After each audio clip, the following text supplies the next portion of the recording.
only trust in the northern star. That's the only point that's fixed. I once believed in love. Even love cannot bridge this rift.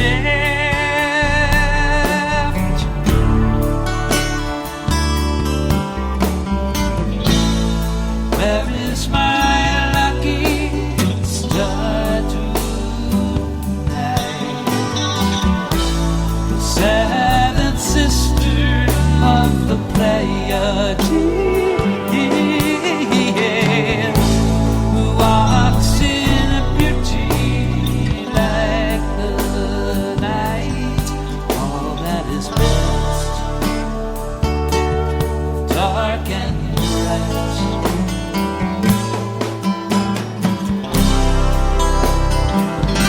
Now lost to me,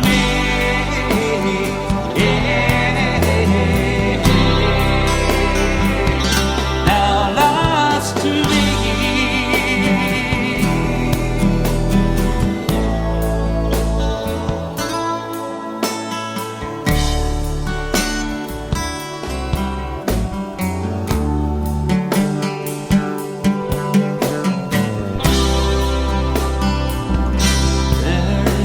Night Dreams Talk Radio, After Dark, wants to give a big shout out to all the truckers that listen to our show. Night Dreams Talk Radio Network brings you the World Paranormal News with James Creechbaum. Now, the latest news. I'm James Creechbaum with the Paranormal and World Changes News. Well, recently a 7-foot skeleton of a huge dog was unearthed in the UK. Now, how often do legends prove to be real? Well, not very often enough. However, one was unearthed known by the name of Black Chuck, the name believed derived from an Old English word for black demon. But this 7-foot tall dog appeared as a bringer of death and many tales from 500 years ago. It was unearthed by archaeologists, and more details to come. Looking forward to that. Also, the University of Ohio has recanted and took down the statements from the recent post from the professor who said that there is insects on Mars. That was reported just a few days ago. Apparently, they don't want to be associated with that until there's more evidence on such things. Also, pentagrams were painted on sheep in occult killings recently. Now, I don't know what's going on with that, but I've seen these things before, and it's very disturbing. I guess a spate of unsolved animal killings involving cult symbolism have been reported in the south of England recently, and that's really caused a kind of a big stir. Also, Australia's Storm Area 51 ends up fizzling with a very small crowd. And that was reported last week. They was going to do that at the, I think it was called Pine, something or other, doesn't mention it now. But anyway, it fizzled out, much like the one here. Nothing happened, and it's probably a good thing. I'm sure somebody would have got hurt or arrested, and it wouldn't end well. So at least that didn't happen. Also, an alien comet from another star is soaring through our solar system. This was picked up by scientists recently, and it's an interstellar comet on an ancient ball of ice and gas and dust formed from frozen outskirts of a distant star, which some luckily quirk of gravity has tossed into our path. Hopefully, it misses us and doesn't hit us. And the next news tomorrow evening. Do you have a paranormal story you want to share on Night Dreams Talk Radio? You could be a guest. Email us at nightdreamstalkradio@gmail.com. If you would like to hear Night Dreams Talk Radio on your local radio station, let them know. Tell them to check out www.nightdreamstalkradio.com. And thank you. Night Dreams Talk Radio, After Dark wants to give a big shout out to all the truckers that listen to our show. You're listening to Night Dreams Talk Radio After Dark with our host, Gary Anderson. And that is me. I got a funny feeling our guest, second guest, kind of chickened out to be coming on the show tonight. He was a first-time guest. His name is Kev O'Kane. We're going to try calling him anyway, just to, for I don't get accused of not trying to make contact. So we're going to see what happens here. So there.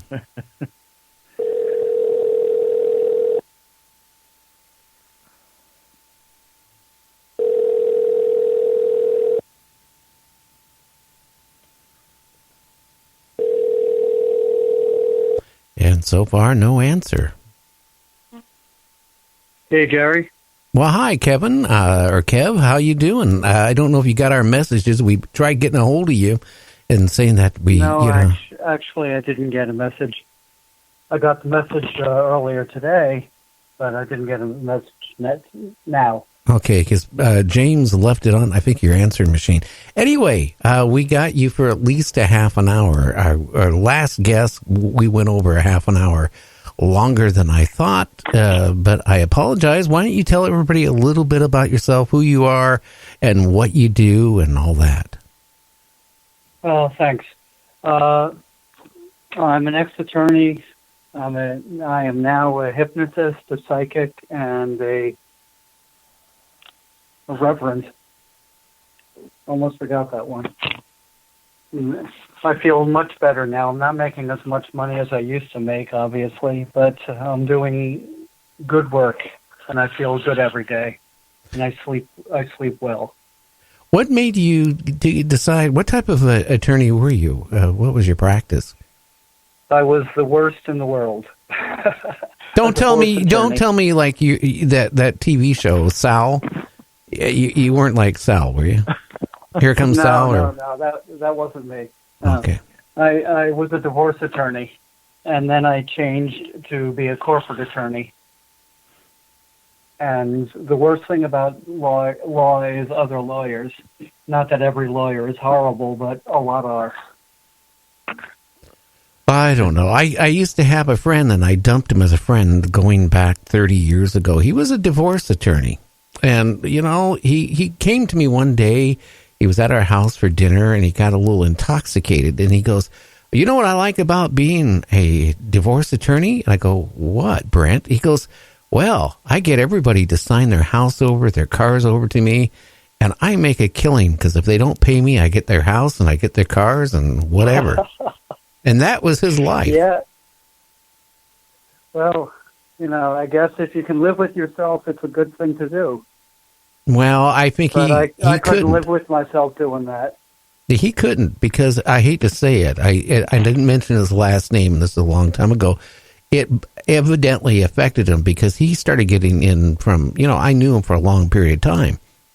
And at first he was a nice guy. And then all of a sudden he started drinking heavy. He started getting into drugs. And I think it was because the lifestyle he was living in. I mean, he was out to make every bit of money any way he could. He didn't care if he hurt somebody. He didn't care if he won a case or lost a case. That scared me really fast. Well, moving on to another subject, imagine this guy's karma. What karma? Well, from doing what he's doing, there has to be karma coming out of that, but also karma going into that. Why was he satisfied with that? Why did he stick with it? What in his past lives made him decide that that's what he wanted to do? Because everything is a choice. Everything is a choice. And we have the choice to stop living according to past rules or past energy and start living according to what we want today. Just like I went into the law, but I got out of it. Well, how many years were you a lawyer for? About 15. And was it bothering you towards the end? And And have you always had like psychic abilities? Well, I guess so, but I didn't know it. It's like I was an alcoholic for about 40 years of my life. And even when I was a little kid, I was getting psychic impressions. But while I was drinking a lot, I didn't notice them because I was keeping myself drunk 24/7. Now I stopped drinking for a long time, and I'm doing psychic readings and past life regressions, and everything's great. Wow. And what type of abilities have you developed being a psychic medium? Well, I can basically there's no separation in gifts. You know, everything is energy. Everything comes down as energy. It's how you use it that decides. For instance, I feel it's very funny when you hear people say, you know, I'm a psychic, but I don't talk to dead people, or I'm a medium, but I'm not a psychic. No, that's ridiculous. It's that they're putting limitations on themselves. I speak to dead people when I need to. I speak to God when I need to. I speak to angels when I need to, you know. It's like whatever's available at the moment, whatever the client needs at the moment is what you go for. And the only thing that's stopping people from reaching these places is their own limitations, their own ideas of what's possible and what's available to them. Interesting. You know, I found out that everything's available. So what type... I'm sorry, I cut you off. No, that's okay. What type of psychic work do you do? I'm sorry, what type of... Psychic, what do you do? I mean, you know... Well, generally, I do one-on-one readings. I've been doing group readings for the past 10, 15 years or so. Once a month, where I go to the first person and they ask one question, I answer them completely, and then I go to the next person, so on and so forth until we come around again, and we keep going around until the time is up for the entire session. But mostly I do one-on-one, and nothing is off limits. You know, some people have specialties, like they only read for love or money or career or something like that. I read for everything. Interesting. I've never found anything that I can't get information on, which is, you know, I'm sorry for tooting my own horn, but that's it. Yeah. Well, what type of people? What type of people come to you, Kev, with wanting information? Generally, people that are open-minded, obviously, because they have to believe that the universe can give them answers that they haven't gotten yet, you know. But almost everybody that comes to me already knows the answers. They just need someone else to tell them the answers. For instance, somebody might come and say, you know, there's this guy that I really, really, really like. I met him and I fell in love with him right away, and I know it's a past life thing, but he won't stay near me. He can't stand me. He says, stop following him around, you know. So I look into that person's past life and the guy's past life and say, this is the reason it's happening, and this is what to do about it, either to change it or to get rid of it in whatever way you want to, you know, rather than just leaving somebody there. You know, a lot of people give advice like, you know, you're going to meet a tall, dark, handsome stranger. That's ridiculous. You know, that's 95% of psychics only read the lower astral planes, which is where people's desires and fears are living.